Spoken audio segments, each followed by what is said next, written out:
Hello viewers, আমি আব্দুল কালাম। আমি আজকে প্রাইমারি টেটের যে সিলেবাস অনুযায়ী অধ্যায় আছে, প্রথম অধ্যায় এটি হচ্ছে অঙ্ক, সংখ্যা ও বিভাজ্যতা। তার আজকে প্রথম পার্ট 1। তো পার্ট 1-এ এর আগে আমি একটি সিলেবাসের ভিডিও বানিয়েছি। তোমরা প্রত্যেক বিষয়ের 5টা যে বিষয় থাকে সেই বিষয়ের সিলেবাসে কোনটাতে কী আছে সেটা পেয়ে যাবা। তো সিলেবাসের ভিডিওটা দেখে নিবা, আবার ডেসক্রিপশনে লিঙ্ক দেওয়া থাকবে। যাই হোক, শুরু করছি। দেখো, অঙ্ক ও সংখ্যা। প্রথমে হচ্ছে অঙ্ক ও সংখ্যা। অঙ্ক কি বা সংখ্যাটা কি? অঙ্ক হচ্ছে, দেখো তোমাদের অঙ্ক হচ্ছে 0 থেকে 9 পর্যন্ত।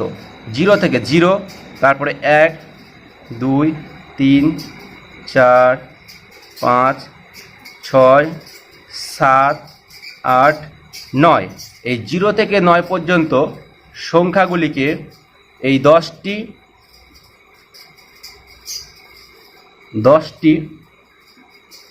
সংখ্যা হলো অঙ্ক। এই 10টি সংখ্যা হলো অঙ্ক। তাহলে এই 10টিকে আমরা বলবো অঙ্ক। 0 থেকে 9 পর্যন্ত এগুলোকে বলা হবে অঙ্ক সংখ্যা। তারপরে কি বলেছে দেখো, অঙ্কগুলি 2 প্রকার মান থাকে। বলছে অঙ্কগুলির এই 2 প্রকার মান থাকে। একটি হচ্ছে নিজস্ব বা সক্রিয় মান বা পরম মান। 2 নম্বর হচ্ছে স্থায়ী মান। তাহলে একটি সংখ্যা দেখো, 245 একটি সংখ্যা। এই সংখ্যাটির 5-এর পরম মান, 5-এর পরম মান কত? 5। তাহলে 5-এর পরম মান হবে 5। 5-এর স্থানীয় মান, 5-এর স্থানীয় মান 5 হবে। নেক্সট দেখো, এটা 4-এর পরম মান, 4-এর পরম মান 4ই হবে। যখন স্থায়ী মান বলা যাবে তখন বলে 4 বসাতে হবে। আর 4-এর পরে কটা সংখ্যা আছে? একটা সংখ্যা আছে, তাহলে এখানে 40 হবে। এটা দেখো, 2-এর পরম মান 2। পরম মান মানে যেটা বলবে সেটাই পরম মান। আর স্থায়ী মান যখনই বলবে, দেখো 2-এর পরে যেটা সংখ্যা থাকবে তো এটা 0 হয়ে যাবে। ধরে না এবার বড় কোনো অঙ্ক দিয়েছে একটা, হ্যাঁ, বড় কোনো সংখ্যা দিয়েছে 2 5 6 7, তারপরে 9 এরকম দিয়েছে। তোমাকে বললে যে 5-এর স্থানীয় মান কত? 5-এর স্থানীয় মান, 5-এর স্থানীয় মান কত? তখন কি লিখতে হবে? 5 লিখতে হবে। 5-এর পরে কটা সংখ্যা আছে? 3টা, তাহলে 3টা 0, 5-এর স্থানীয় মান। যদি বলা হয় 5-এর পরম মান, 5-এর পরম মান 5ই হবে, মানে ওই সংখ্যাটাই হবে। ঠিক আছে। নেক্সট দেখো, নেক্সট বলছে স্বাভাবিক সংখ্যা, ন্যাচারাল নাম্বার। স্বাভাবিক সংখ্যা আমরা কোনগুলোকে বলবো? 1 থেকে শুরু হয়ে যে সংখ্যা আমাদের গণনার কাজে ব্যবহৃত হয় সেই সংখ্যাকেই স্বাভাবিক সংখ্যা বলে। এই সংখ্যাকে দেখো এন ইংরেজি এন দিয়ে চিহ্নিত করা হয়। তাহলে আমরা কোনগুলো স্বাভাবিক সংখ্যা লিখবো? 1 থেকে যতগুলো গণনা করা যায় সংখ্যা সব হচ্ছে স্বাভাবিক সংখ্যা। 1 2 3 4 5 6 ... এগুলো হচ্ছে স্বাভাবিক সংখ্যা। তো এবার বলছে অখণ্ড সংখ্যা। অখণ্ড সংখ্যা কোনগুলো বলবো? এই অঙ্কগুলো এরপরে অঙ্ক শুরু করব। প্রথমে এই অধ্যায় সম্বন্ধে তোমাদেরকে জেনে নিতে হবে যে অখণ্ড সংখ্যাগুলো কোনগুলোকে বলা হবে, পূর্ণ সংখ্যা কোনগুলোকে বলা হবে, ভগ্নাংশ সংখ্যা কোনগুলোকে বলা হবে। এগুলো না জানলে তোমরা এই অধ্যায়ের অঙ্ক করতে পারবে না। তার জন্য আমি প্রথম থেকেই শুরু করছি। তাহলে অখণ্ড সংখ্যা বা হোল নাম্বার, শূন্য সহ স্বাভাবিক সংখ্যা, মানে শূন্য নিতে হবে প্লাস স্বাভাবিক সংখ্যা। স্বাভাবিক সংখ্যা এগুলো শূন্য সহ স্বাভাবিক সংখ্যাগুলিকে অখণ্ড সংখ্যা বলে। ডাব্লিউ দিয়ে চিহ্নিত করা হয় অখণ্ড সংখ্যাকে। তাহলে 0 লাগিয়ে দাও, 0, আর স্বাভাবিক সংখ্যা যতগুলো আছে পুরোটাই। তাহলে এগুলো হচ্ছে অখণ্ড সংখ্যা। এবার বলছে পূর্ণ সংখ্যা, ইন্টেজার। অখণ্ড সংখ্যা ও -1 -2 মাইনাস দিয়ে যতগুলো আছে সেই সংখ্যাগুলিকে পূর্ণ সংখ্যা বলা হয়। তাহলে পূর্ণ সংখ্যাকে আমরা জেড দিয়ে প্রকাশ করা হয়। তাহলে অখণ্ড সংখ্যা, অখণ্ড সংখ্যা এখানে দেখে নাও, এগুলো সব হবে আর মাইনাসগুলো দিয়ে সব হবে। তাহলে আমি লিখতে পারি কি 0 1 2 3 ...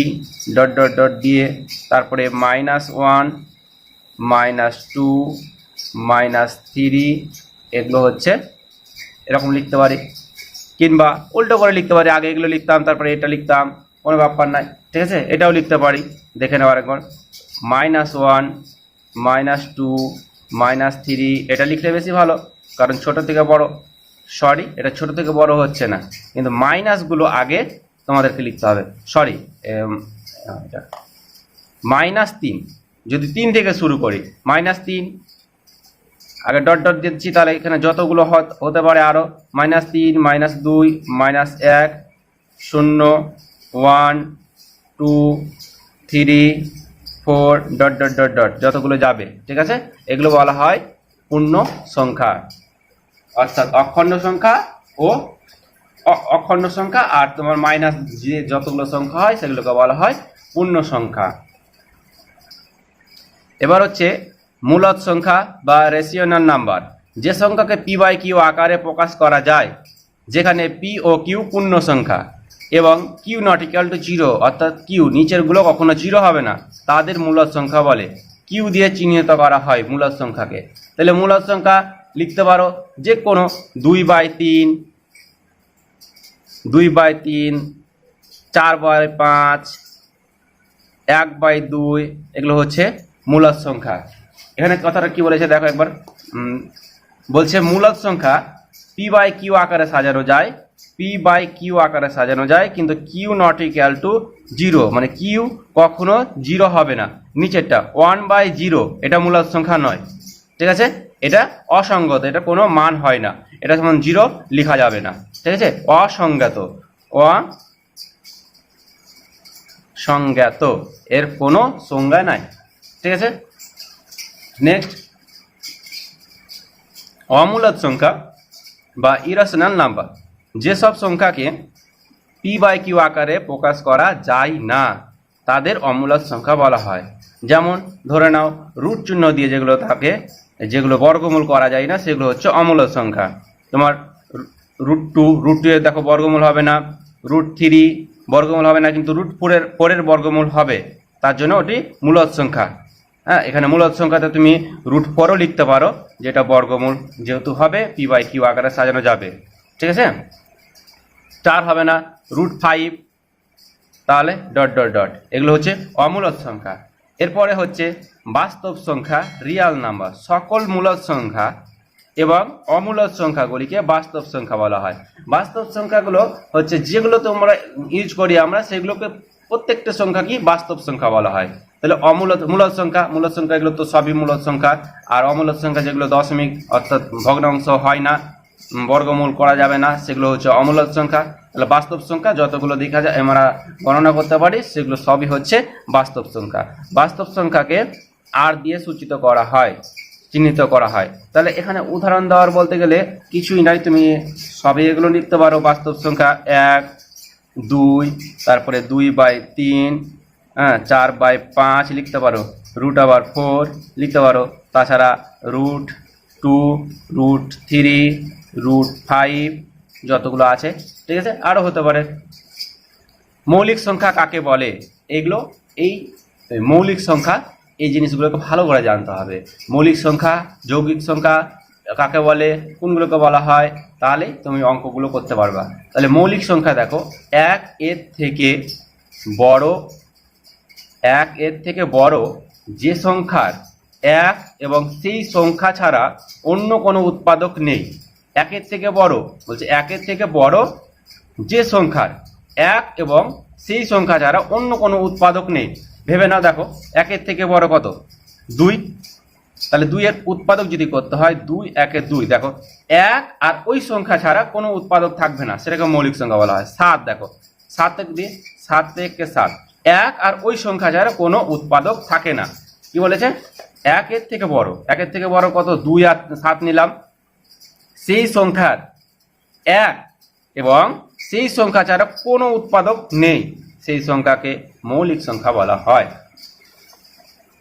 তাহলে মৌলিক সংখ্যা কি কি হতে পারে, মৌলিক সংখ্যা 2 থেকে শুরু করে দিবা, 2, 2, 3, 4 হবে না, 4কে দেখো ভাগ যাবে, ঠিক আছে, 2, তারপরে 5, 7, 9 হবে না, 11 ডট ডট ডট, এগুলো হচ্ছে সব মৌলিক সংখ্যা। ঠিক আছে, যেই সংখ্যাকে ভাঙা যায় না মানে উৎপাদক করা যায় না সেই সংখ্যাকে মৌলিক সংখ্যা বলা হয়। এবার যৌগিক সংখ্যা বা কম্পোজিট নাম্বার, যে সংখ্যার এক ও সেই সংখ্যা ছাড়াও অন্য উৎপাদক বর্তমান সেই সংখ্যাকে যৌগিক সংখ্যা বলা হয়। ভেবে নাও 4, এর আগে বললাম না 4 যে যৌগিক সংখ্যা, দেখো 2 দিয়ে ভাগ যাবে 2 হবে। ঠিক আছে, তাহলে এর উৎপাদক কি কি হচ্ছে? 4 এর উৎপাদক একটা 1 হবে, 2 হবে, 4 হবে, 3টি উৎপাদক আসছে 1 আর সেই সংখ্যা ছাড়া আরেকটা, তাহলে কি এটা হচ্ছে যৌগিক সংখ্যা। অর্থাৎ যে সংখ্যাকে ভাঙা যাবে কোনো সংখ্যা দিয়ে সেটা হবে যৌগিক সংখ্যা। তাহলে যৌগিক সংখ্যাকে আমি কি 4 লিখতে পারি, তারপরে 6, 9, 8, 10 এগুলো হচ্ছে সব যৌগিক সংখ্যা। নেক্সট হচ্ছে যুগ্ম বা জোড় সংখ্যা, ইভেন নাম্বার। যে সংখ্যা 2 দিয়ে বিভাজ্য সেই সংখ্যাকে যুগ্ম বা জোড় সংখ্যা বলা হয়। এটা সিম্পল, 2 দিয়ে বিভাজ্য। 6, 8, 10, 12 এগুলো হচ্ছে 2 দিয়ে বিভাজ্য, এগুলোকে বলা হয় যুগ্ম সংখ্যা কিংবা জোড় সংখ্যা। অঙ্কতে যুগ্ম সংখ্যা এখানে কনফিউজ হয়ে যায়, যুগ্ম মানে কি? যুগ্ম মানে জোড়, মনে রাখতে হবে যুগ্ম আর জোড় সংখ্যার মধ্যে। আর ইংরেজিতে যদি কোশ্চেন হয় ইভেন নাম্বার লিখবে। তারপরে দেখো অযুগ্ম সংখ্যা মানে বিজোড় সংখ্যা, যে সংখ্যা 2 দিয়ে বিভাজ্য নয় সেই সংখ্যাকে বিজোড় সংখ্যা বলে। তাহলে বিজোড় সংখ্যা তো বুঝতেই পারছো, 2 দিয়ে যেগুলো বিভাজ্য নয় সেগুলোই বিজোড় সংখ্যা। তাহলে 3, 7, তারপরে 9, 11, 13 এগুলো হচ্ছে সব বিজোড় সংখ্যা। ঠিক আছে, তারপরে কি বলছে ক্রমিক সংখ্যা। ক্রমিক সংখ্যা কোনগুলোকে বলা হয় দেখে নাও। ক্রমিক সংখ্যা যে সংখ্যার শ্রেণীতে প্রতিটি সংখ্যা ঠিক তার পূর্ববর্তী সংখ্যা থেকে 1 বড়, যেমন হয়তো 1 তারপরে 2 তারপরে 3 এরকম। ঠিক আছে, ও পরবর্তী সংখ্যা থেকে 1 ছোট, যেমন 4 থেকে যদি গুনতে শুরু করো 4, 3, 2, 1 থেকে 1 ছোট, সেই সংখ্যা শ্রেণীকে ক্রমিক সংখ্যা বলে। যেমন ধরে নাও, বললাম তো 2 করতে পারো, 3, 4, 5 এগুলোকে বলা হয় ক্রমিক সংখ্যাও। অথবা ক্রমিক সংখ্যা, অথবা দেখো বড় থেকে নামতে পারো 5, 4, 3, 2, 1 লিখতে পারো। ঠিক আছে, 1 ইত্যাদি আর হতে পারে। এবার বলছে দেখো, এগুলো খুব ইম্পর্টেন্ট, ত্রিভুজ সংখ্যা। ত্রিভুজ সংখ্যা কোনগুলোকে বলা হয়? ত্রিভুজ সংখ্যা, ঠিক আছে, দেখো ত্রিভুজের একটা, এটি হচ্ছে 1, প্রথমে ত্রিভুজ সংখ্যা হচ্ছে 1 লিখে দিতে পারি। দেখো এখানে 1, এটা কটা আছে? দেখো 3টা, প্রথমে এটাতে 1টা, 3টা, এটাতে কটা আছে দেখে নাও, এগুলোকে বলা হয় ত্রিভুজ সংখ্যা। ঠিক আছে, দেখো কটা, 3 আর 3, ওটা হচ্ছে 6টা। এটা এইভাবে লিখতে পারো যে এটা আসছে 1 + 2 = 3, এটা আসবে 1 + 2 + 1 + 2 + 3 = 6 আসবে। এটা কত আসছে? 1 + 2 + 3 + 4 সমান আসবে 7, 8, 9, 10, 10। এগুলোকে বলা হয় ত্রিভুজ সংখ্যা। ত্রিভুজ সংখ্যা কিভাবে দেখো আসতে পারে, তোমরা যদি ক্যালকুলেশন করো, আমি দেখিয়ে দিছি। 3 এসছে তাই তো, তারপরে কি 6 এসছে, তারপরে আসছে 10। দেখো এখানকার মধ্যে ডিস্টেন্স কত? 2, 2 যোগ করে করে আসছে, দেখো 2 যোগ, এটাতে 2 যোগ প্রথমে, তারপরে কত যোগ করতে হচ্ছে? 3 যোগ 2, তারপরে 3 যোগ, তারপরে দেখো কত যোগ করতে হচ্ছে? 4 যোগ। নিশ্চিত এরপরে যখন আসবে,